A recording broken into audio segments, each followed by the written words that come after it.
Hey guys, welcome back. So in today's video, we're going to be working on a lot of garden maintenance projects. We have to trim back our perennials, we have to deadhead our roses, and we also have to deal with some pests in the garden.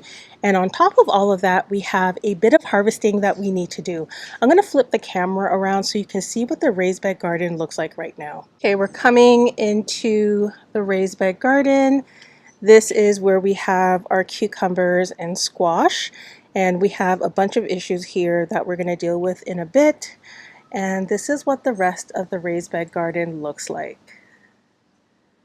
So a few of you have mentioned in my comments that my garden is really organized, and to be honest, it feels so disorganized and messy right now just because I haven't been able to get into the garden to do all of the garden maintenance projects that I'm supposed to do. Now we just came out of a heat wave and the temperatures have cooled down a bit for the next few days, so I'm hoping I can get in here and get all of my maintenance activities done.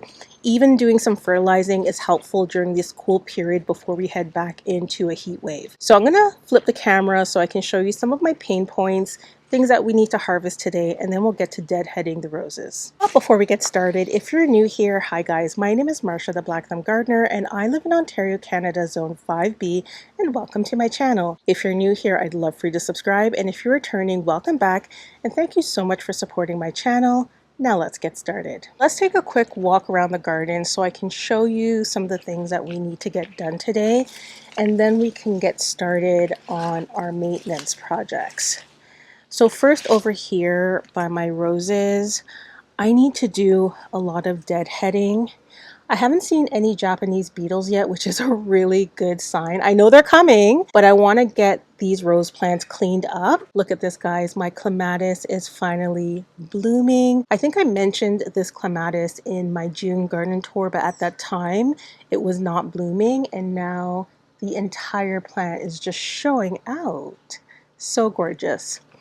Okay, we do have some poppies that have also come in, but I do need to do some weeding at the back as well. We might not get to that today, but over here, we have a lot of harvesting to do. I let some of my peas grow too much, so we need to do a lot of harvesting over here. This bed is a little bit of a mess because it has peas, cucumbers, beans, lettuce. There's carrots in here as well. We have nasturtiums on the end. So it was kind of like my spring transition into summer, and I really need to get the peas out of here. So I think I'm going to harvest the peas and then maybe just take down the plant overall. And then over here, guys, oh my gosh, this is the Mexican sunflower. It is so tall. I don't know if you can see the blooms. Look at that. They're gorgeous. They've just exploded, and behind it I have some of my peas. And then some of the other things that we need to deal with in the garden, we have some perennials that we need to cut back. So here I have some cat's pajamas. They're pretty much out of bloom, so it's time to cut this back, and I have them all along the back of the raised bed garden. And then my hope is that as I cut these guys back, my asters are starting to bloom, and we started these from seed together. And then over here in my squash slash cucumber bed, I'm seeing a lot of cucumber beetles. Been coming out into the garden with a bucket and some soapy water, and I've been kind of getting rid of them that way, but we need to do another round of that today.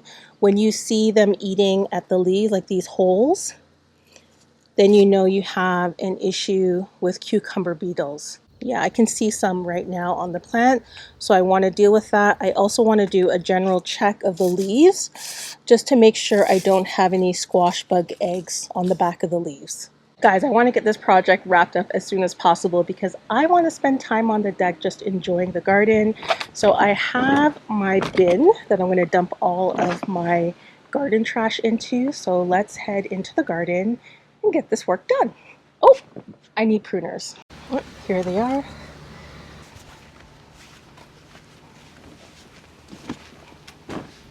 So I'm starting off right here by these tangerine GMs. Now they were blooming, I think, during the June garden tour. They are out of bloom. If you trim them back now, they will put out another flush of blooms. Not as strong as the first, but they will bloom again. So I want to cut them back to see if I can get another flush of blooms later in the season.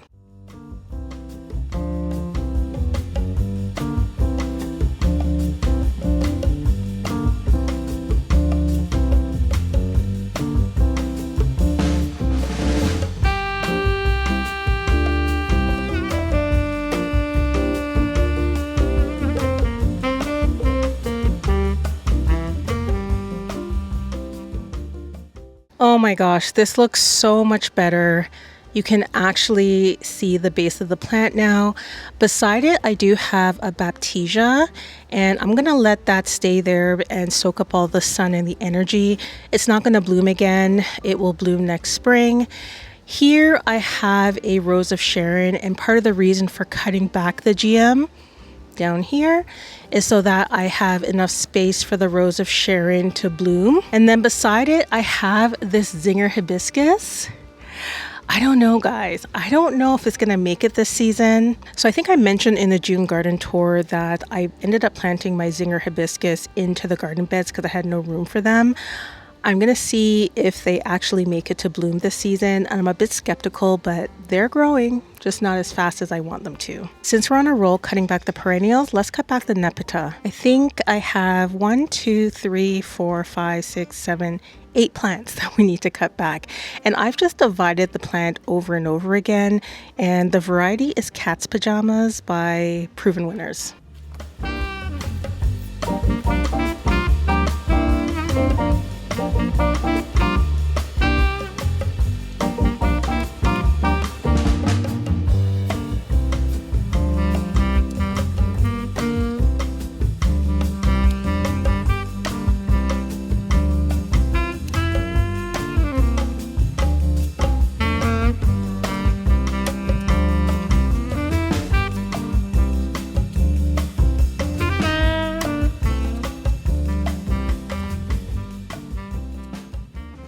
Oh my gosh, I'm sweating. Now that we are done with that task, I'm going to work on deadheading the roses. So I don't have a lot of perennials to cut back right now, so I just wanted to focus today on cutting back the nepeta and the GM.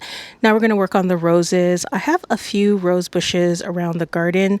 The one we're going to start with is my favorite. It's Olivia Rose Austin. Before I start cutting, I'm going to show you exactly what I do to trim back my roses. When I'm cutting back my roses, I'm always cutting it back to a point where there are 5 leaves.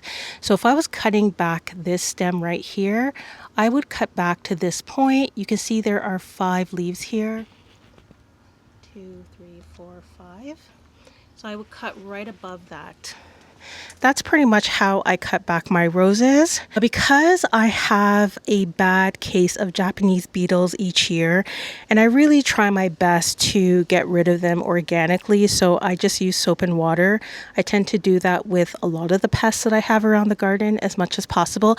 I will use BT if things are really bad for things like cabbage worms, things like that, but I really try to use as much as I can non-invasive methods or sprays that are more organic in nature. I know BT is organic, and that's as much as I'll do in my garden. Anything else, I'll try to remove it by hand. So with the roses, I tend to chop off the blooms in the summertime just because it attracts the Japanese beetles. The same with my Rose of Sharon. Yeah, it pretty much decimates those plants. So I tend to cut back the blooms. So we're going to do a pretty hard prune right now on the roses, and then we'll see what happens.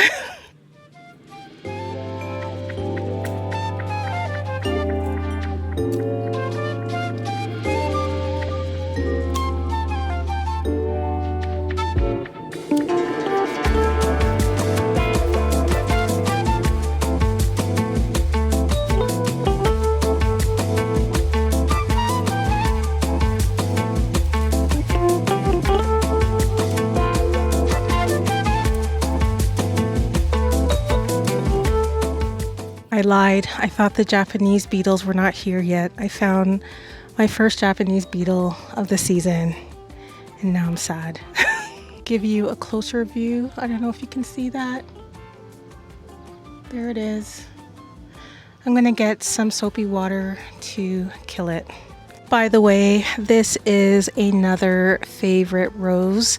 This one I picked up at Loblaws Garden Center. They're $30 around the middle of May. Absolutely beautiful. It's a climbing rose.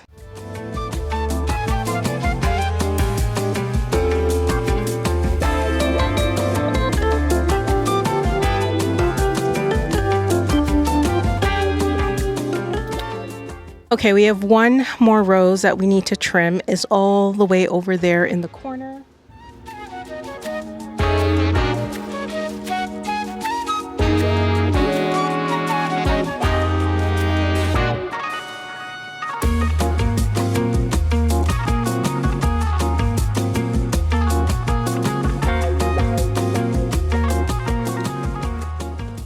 Now that that job is done, I figured since we have the soapy water out, let's see if we can catch some cucumber beetles.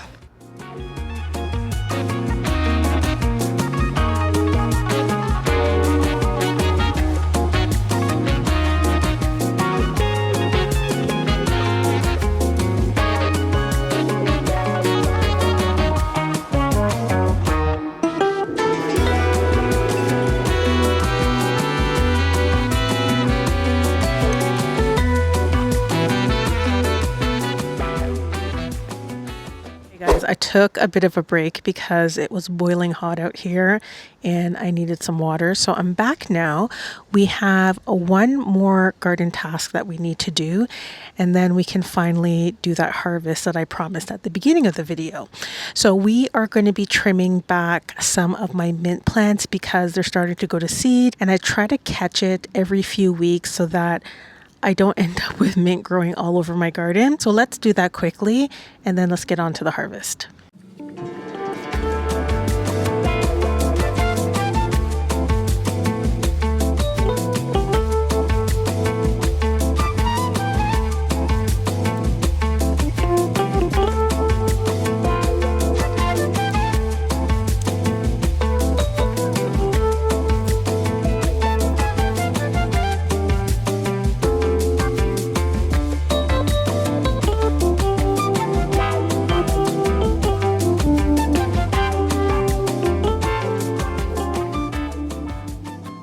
Guys, it smells incredible over there in those containers. Even ruffling some of the other herbs, it just smells so good. Okay, now that we're done with all of the maintenance work, we can do our harvest finally. So we're gonna harvest some cucumbers and also some peas from the back wall. And I don't think there's anything else, maybe some beans in that container that we need to harvest, but let's go ahead and see what we can find.